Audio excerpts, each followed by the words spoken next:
You can roll out the cleanest strategy deck ever, the boldest vision, and have the slickest employee town hall, and still watch your best people quietly walking out the door.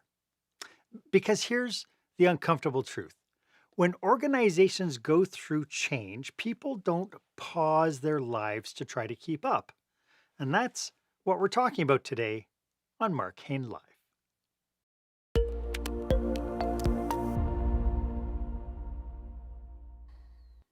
Welcome to this episode of Marc Haine Live. Of course, this is where small business owners and entrepreneurs develop new skills to help them create the jaw-dropping, show-stopping experience that their customers and their employees deserve.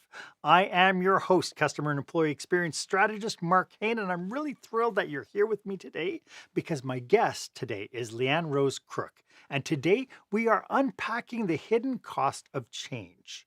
Really, we're talking about how personal transformation, especially for women, directly impacts engagement, retention, and culture during organizational shifts. So stick with us. My one ask is that if you know anybody who could use this information, please make sure you share a link to this episode and make sure that you subscribe to this episode. Make sure you subscribe to the podcast. That way you'll get notified when I bring you fresh new content each and every week. You know, I know that in my 30 plus years, I've seen it all. A rock solid employee all of a sudden starts to pull back a little bit. Meetings get a little quieter, energy drops, and initiative seems to just fade off into the oblivion. And leaders will presume and assume that this is a motivational problem, or even worse, that this is a performance issue. But what happens if it's neither? What happens if the disengagement is actually a way for people to navigate major life transitions, especially with women, that they're navigating a major life change at the exact same time that the organization is trying to change around her as well? And that brings us to our question of the day.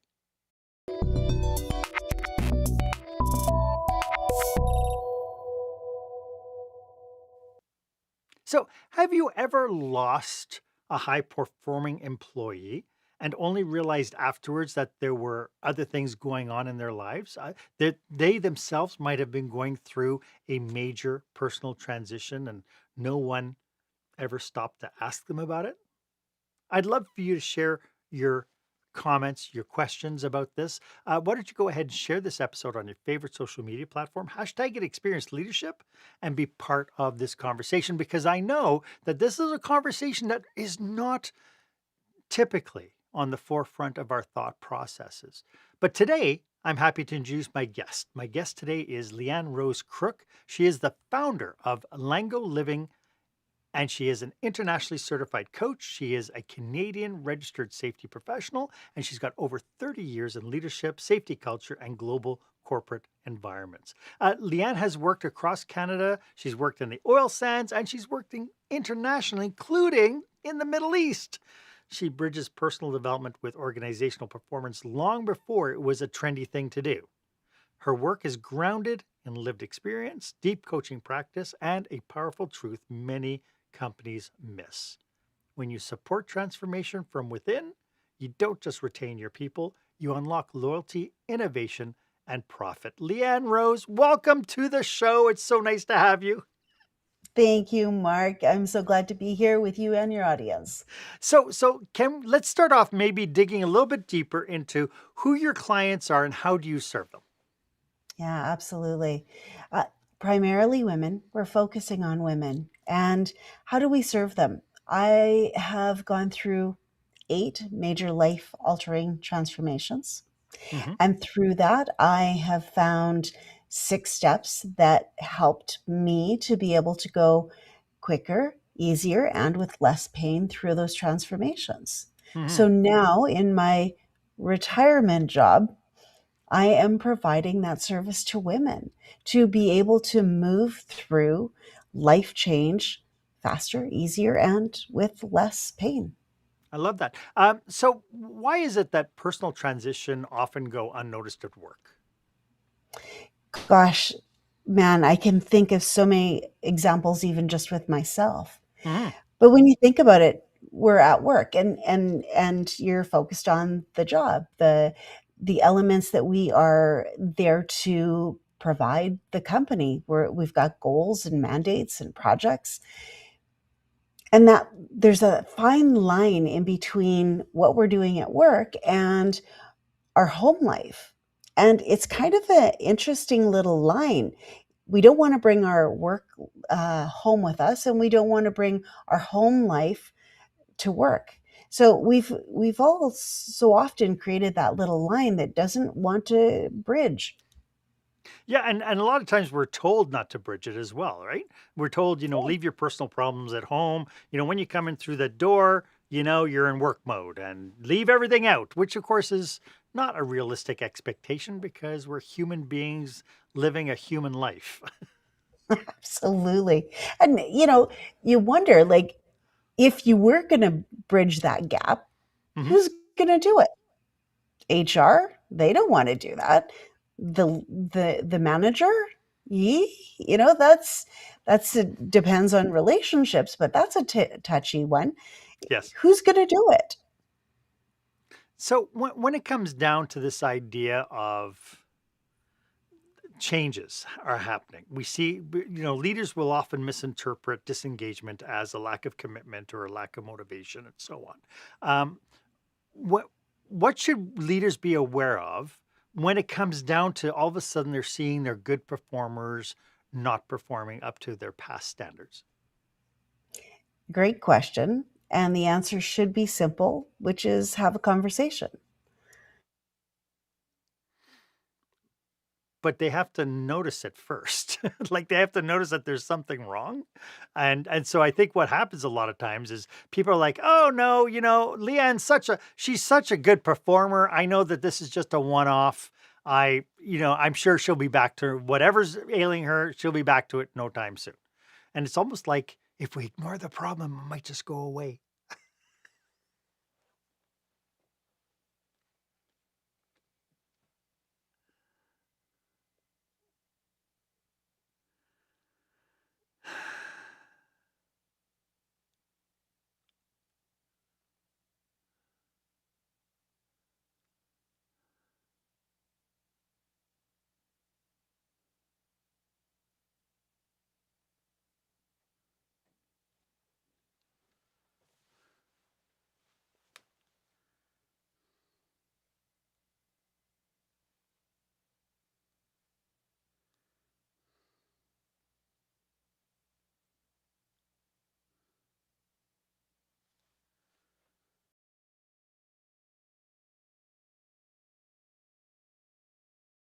We're going to start the new year. There you go. Just being resilient and, and pliable, and so Go everything. with the Well, flow, have grace with yourself. It's all that's good. it, and just have fun. So I'm gonna clap, and then I'll ask a question, and we'll just continue on. How does that Okay, sound? sounds good. Okay. Okay. Here we go. So, Leanne, when it comes down to people's performance, what behaviors should leaders be aware of that shows that people are about to mentally check out? Is there anything that leaders can be aware of that when they see their good performers, what are the signs that they should be aware of? Yeah, Long-winded absolutely. question. And yeah, it's a great question. I guess what you're looking for is change. You've got a good employee, you've got a Mhm. great performer, you've got that history and understanding how they've done. And now you start to notice some shifts, some changes, maybe language. I really love to go back to language. Are they saying things that they've never said before? Like, I'm just so lost right now. Or this is like, I'm really feeling disorientated right now. Yeah, those are some great little signs. Just notice language. Is the language starting to change from what they were? And this is a great moment to be able to sit down and have a conversation. We would hope that in organizations, leaders would be meeting with their employees, monthly, quarterly, something like that, where the conversation is about the projects and the work, but also an element of the soft skills, the human piece to it. So those are great places to, just highlight that they should be implemented into the corporate systems. And they are a great place to just naturally have those conversations and get I, curious. I like that you encourage people to have these conversations because I think all too often I think things do get swept under the rug, with the leaders hoping that this is going to, oh, you know what, it'll go back to normal by itself. It's like if I just ignore it, it'll go away, which of course is not the case when it comes to issues. And then they Right. wonder why they have a revolving door of hiring people in, people leaving, hiring people, people leaving. So this idea, like I've been advocating through this for years now, about that managers need to view themselves more as a coach. And so a coach would never see a bad behavior out on the field or on the court and just ignore it. They'd address it. And so what you're suggesting is basically that same kind of thing. Is if we see a change, we pull people aside and we say, "Hey, Leann, can we just talk for have a cup of coffee and just have a chat for a minute? I'd love to know what's going on." Yeah, absolutely. And when you mention it and say it that way, Mark, it reminds me of the mastering the art of tough conversations. How do we have tough conversations and be okay with it? A lot of Hmm. us were never trained how to do that. And one of the things that I've taught often, just as a quick little note in tough conversations, is if you can think about what is the outcome you're hoping for, that's a great place to focus your idea, your energy, your your courage to have that conversation. So they haven't been performing well. I don't want to address it. What are they going to bring up? What if they cry? All of those things. But if you can, instead of thinking about how it might go badly, imagine having a good conversation and think about what happens when we get to the root of it, or that they know that I at least am caring, or that they at least feel seen and heard. How much more will that increase their performance? And Hmm. staying focused on that outcome more so than the potential struggle or tough conversation itself.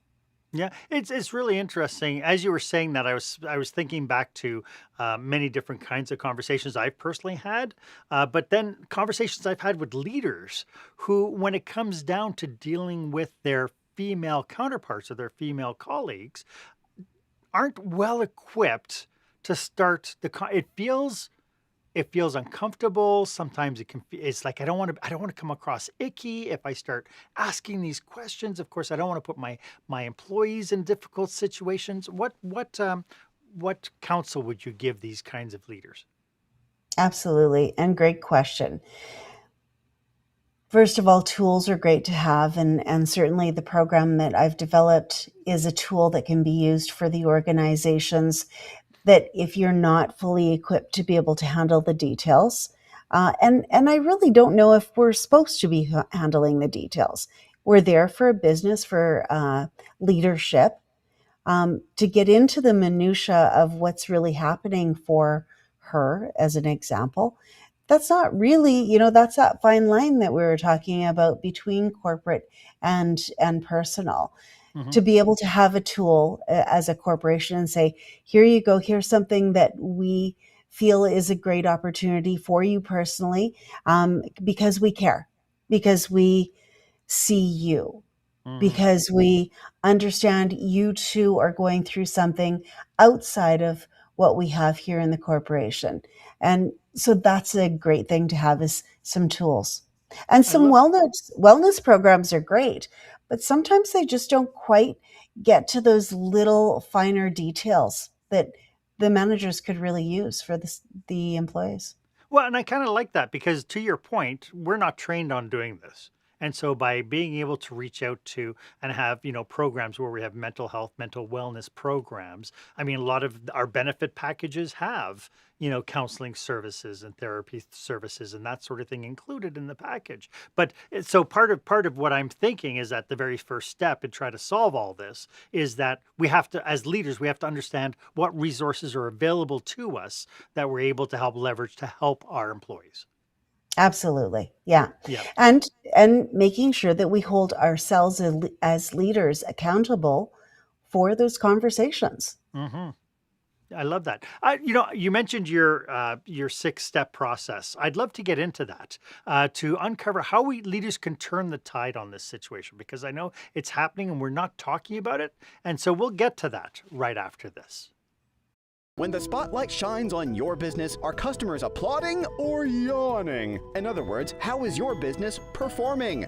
Make your business a star with the new book, Lights, Camera, Action, Business Operational Excellence Through the Lens of Live Theater by Marc Haine. Marc uses his business and acting experience to help you see your business like a live show, so you can create a performance your customers will never forget. Buy Lights, Camera, Action today at your favorite online retailer or directly at marchaine.com.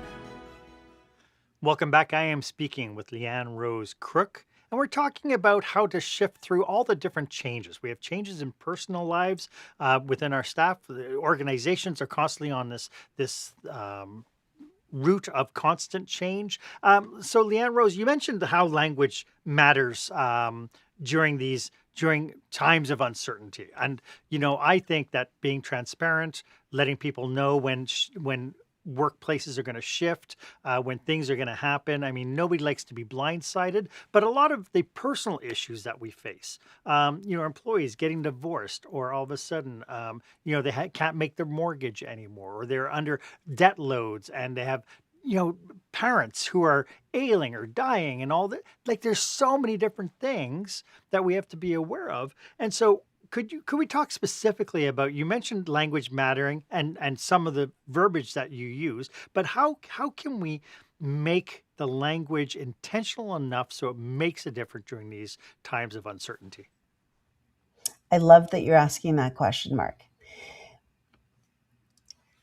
The end goal of what we're, I would say, looking for is having that radiant, powerful woman coming to work with her brilliance and her skills and her capabilities. That's what we want. Certainly she wants that, and certainly the businesses want that.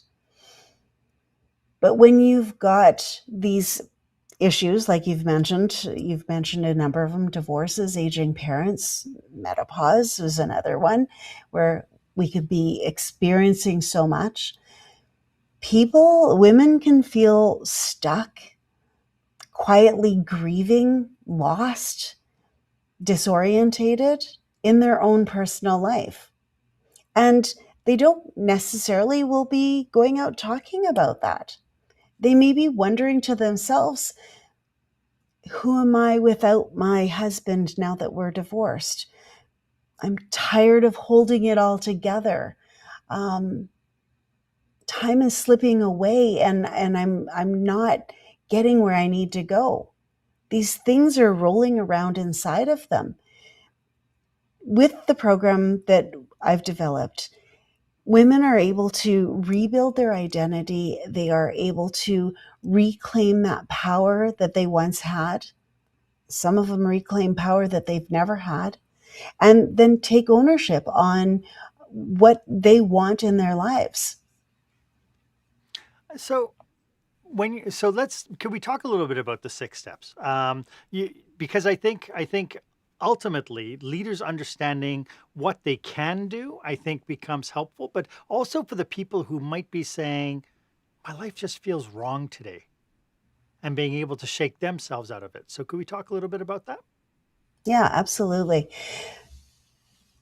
I've gone through 8 major life transformations, Hmm. and as I went through those, I noticed that there were 6 steps that I consistently was hitting when I landed on my feet, landed strong and confident and courageous.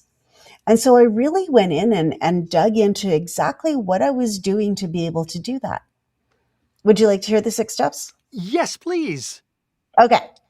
So, step 1 is identifying the shift. So, this is where the key content in that is identify, recognizing what has changed and really naming it for yourself. And it's so interesting in this segment when you say, well, what's changed for you? Change rarely stays in one lane. So Mhm. when you ask that question of what's changed, sometimes people really struggle to even language out for themselves what has changed. So that's number one. And when you can nail that, then we can easily move into the next stages. Step 2, owning your story. This is where we get radical accountability and responsibility in our roles, our choices, our healing. Third step is standing in your strength, discovering and reclaiming your strength, your values, your identities, your inner radiance, really. Step 4 is making bold moves, Mhm. taking aligned, intentional action to be able to move into the life that you know that you want. Step 5, rooting into your new life. You're stabilizing and learning new patterns, you're finding your boundaries, your routines. And then step 6 is inspiring through the journey. And this is where we get to share our wisdom and is a natural place where it's like, well, I know you're going through this. Let me share this with you. This is what I went through. Mm. You'll notice that the 6 steps are not groundbreaking.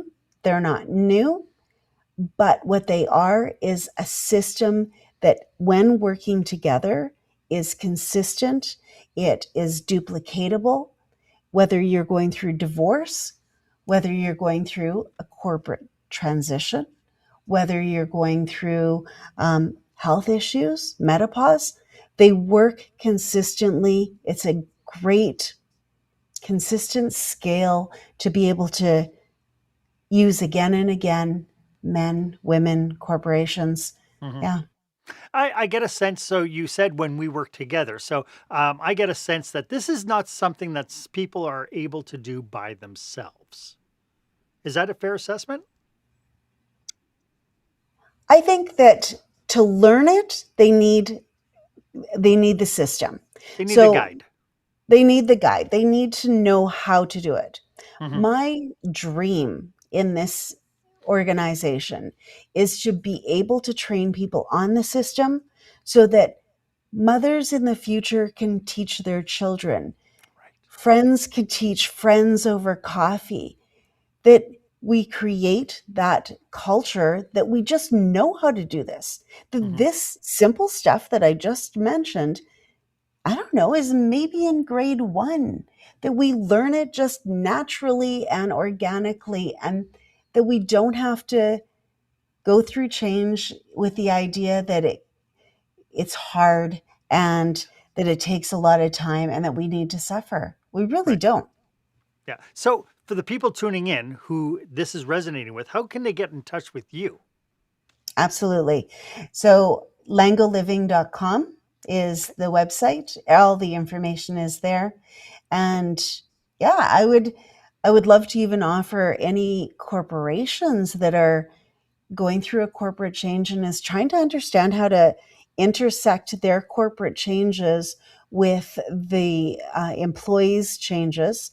Mhm. I would love to have that conversation with those in your audience. And then, Yeah. of course, if there's anybody individually going through that is um, going wanting to move through change faster, easier, and with less pain, call me and let's book a 30-minute conversation and learn more. It does seem to me that we have to be really intentional with defining what's wrong.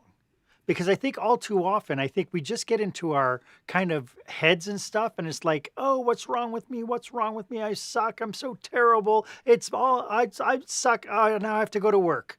And that whole framework is out there without people being able to recognize maybe that there's something much deeper here. It's not just the fact that we're defective or that we're going through a rough time or that there's something deeper than that, and we do need help. How do we become intentional to be able to figure out, oh, this is a time in which I should be asking for help? Yeah, you mentioned language earlier, and I think what you demonstrated there in that great moment that I think so many of us can resonate with is that rumination that sort of goes on in the head, and the language that we acquired over a life, was told, um, or just was in our culture. It gets stuck in our head, and when we don't have language to propel us outside of that, we can get stuck. Hmm. And so I really love the idea of being able to really widen our language. An interesting experience that I go through with my clients in our coaching sessions, I don't know if you've ever done this, is the feelings wheel. So we'll be sitting in a conversation with the clients, and we'll talk about, well, how does that make you feel? And so often the language will be angry, happy, sad, annoyed. And I'll hand over this wheel that has, I don't know, maybe 200 different feelings on the wheel. And I ask them to review the feelings wheel and see if they can get even closer to how they're feeling.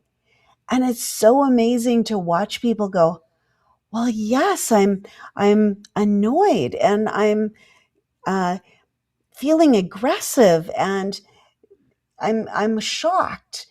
So being able to open up the language is amazing, to just be able to start moving out of our heads. Yeah, And then, we have so many people in the country, around the world, that is dealing with more than one language. sure. And so now when you're dealing with multiple languages, they may be able to somewhat understand what they're feeling in their own language, but a completely different language can give them an entirely different spectrum of experience. Well, and add to that that there's also different cultural ways of dealing with things. I mean, we grew up in North America where it was like, just suck it up, right? Others is, you have a very gender kind of separation on how we should be feeling about things. So, from a leadership perspective, how can leaders apply your framework without actually them becoming the therapists? How can we use the framework to help create the conversations with our team members? I think when you think about an opportunity of state, the state of curiosity is so powerful. To know that if you just get curious enough to not hold expectations or assumptions and just get curious in a conversation, it allows you to be able to just experience what they're experiencing, have empathy on where they're at, and just have open dialogue and open conversation to be able to see where they're at.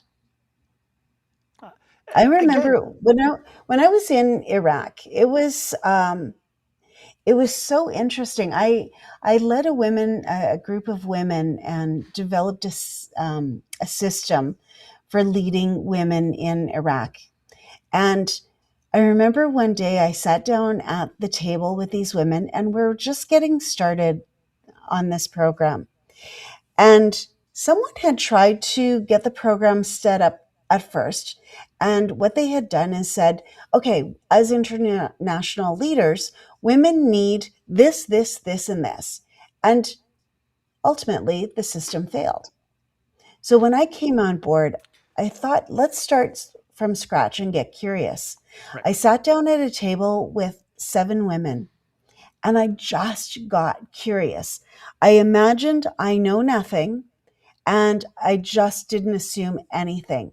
And I started to ask questions. And I asked, what is the most important thing that you really, really need?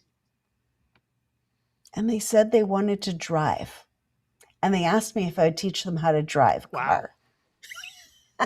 Like, We're talking about corporations. This is a massive corporation, and their number one concern at that table with the most powerful women in leadership in that organization was they wanted to learn how to drive. Now, I unfortunately couldn't teach them how to drive, but because we were able to implement a driving program for them, they were able to get to work safer. They were Mhm. able to stay late like they wanted to, but they had no way of getting home. And so it opened up their opportunity in comfort, in stability, in security and safety. But if I wouldn't have gotten fully curious at that time, I would have never known that that was their number one priority, to really come to work and be strong at work.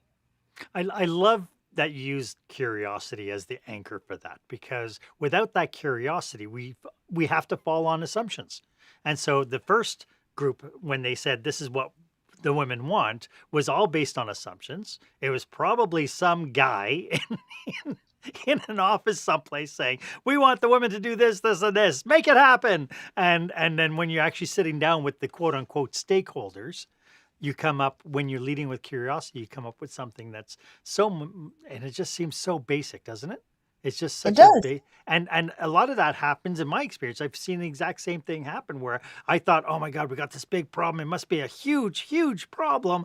And then I actually sit down with people and realize, actually, it's not such a big problem. It's actually a very little problem that's easy to fix. And if we fix that, that will have this domino effect by solving the big, huge problem. Yeah. Yeah. Absolutely. So I think that that is just, it's the place to start. Yeah. It's interesting. What I'd love to do is I'd love to think about, for people tuning in for this, that they know that they need to make a change. I'm always a little bit afraid of band-aid managers, the ones who will pick up information like this and go, okay, team, we're going to do something different for the next 30 to 60 days. And so I want to get away from band-aid solutions. And so I'd like to talk a little bit about some cautionaries and some pitfalls to be aware of. And we're going to get to that right after this. When you're delivering an important speech to a huge audience, it's easy to lose your place or go way over time. Give yourself an advantage with the Pro Speaker Presentation Speech Timer app. No more checking your watch or calling for time. The Pro Speaker Presentation Speech Timer app keeps you on track with easy-to-see timers, even changing color for visual prompts during your speech. And you can set audio cues to practice, or set it to vibrate so you don't even have to look. Be the pro you know you are. Download the app at speakerpresentationtimer.com. We are having a phenomenal discussion. I hope you're getting lots of value from this today. As we dive deep into today's episode, I wanted to take a moment just to let you know that Leann Rose and I are not just voices behind a microphone. We're here to help you take your leadership and your business to the next level. So if you're looking to empower your team, enhance your customer and employee experiences, or simply need fresh, actionable insights to help you navigate today's business challenges, we're available for leadership retreats. We're here for conferences and even help you with some tailored workshops. If you're planning an event and want to provide your team with an impactful, high energy session that leaves them equipped and inspired, let's connect. Our contact information is in the show notes. Don't be afraid to reach out. Leann Rose, now that I've finished with our shameful plug or shameless plug, um, Let's call it an opportunity. let's yes, absolutely. Let's just call it an opportunity. Hey, so let's talk a little bit about leaders have been able to pinpoint a problem. They've consumed this information and they decide, you know what, I'm going to go in and I'm going to start changing how we face these kinds of challenges. What are some pitfalls and cautionaries we should be aware of so that we don't make situations worse. We don't, I mean, for me, I believe trust becomes kind of the catalyst that everything works under. And when we break that trust, it hurts everything else. So what are the pitfalls and cautionaries we should be aware of so we don't sink that trust factor? Yeah, great. We did already address the element of being curious. Right. And in the state of curiosity, that does allow us not to put our own stuff into things. So I think that that one is definitely important.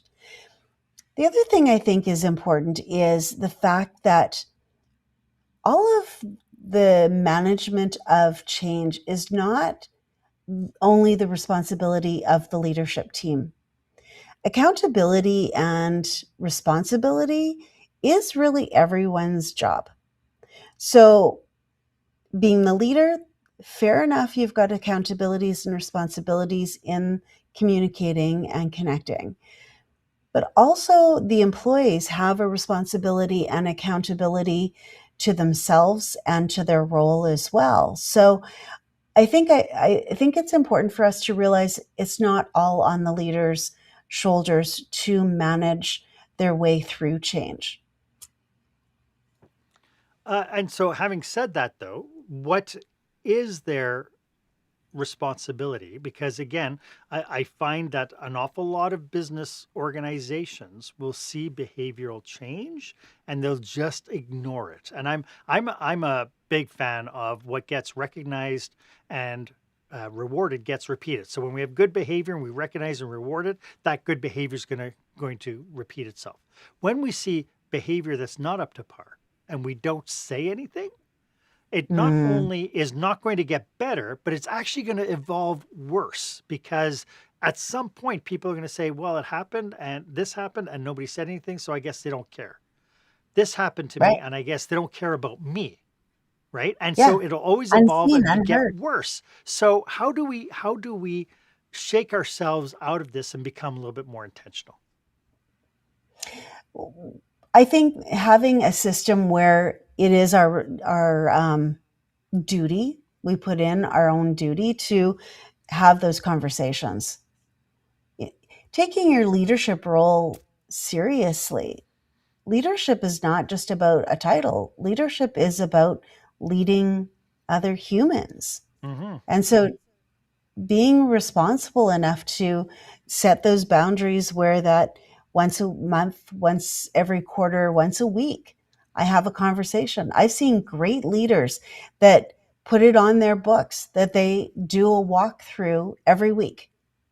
They grab one person and have an honest, curious conversation. That's Hmm. brilliant. What if we were to add that into our role? Yeah. I'm always surprised. I love watching the old show Undercover Boss.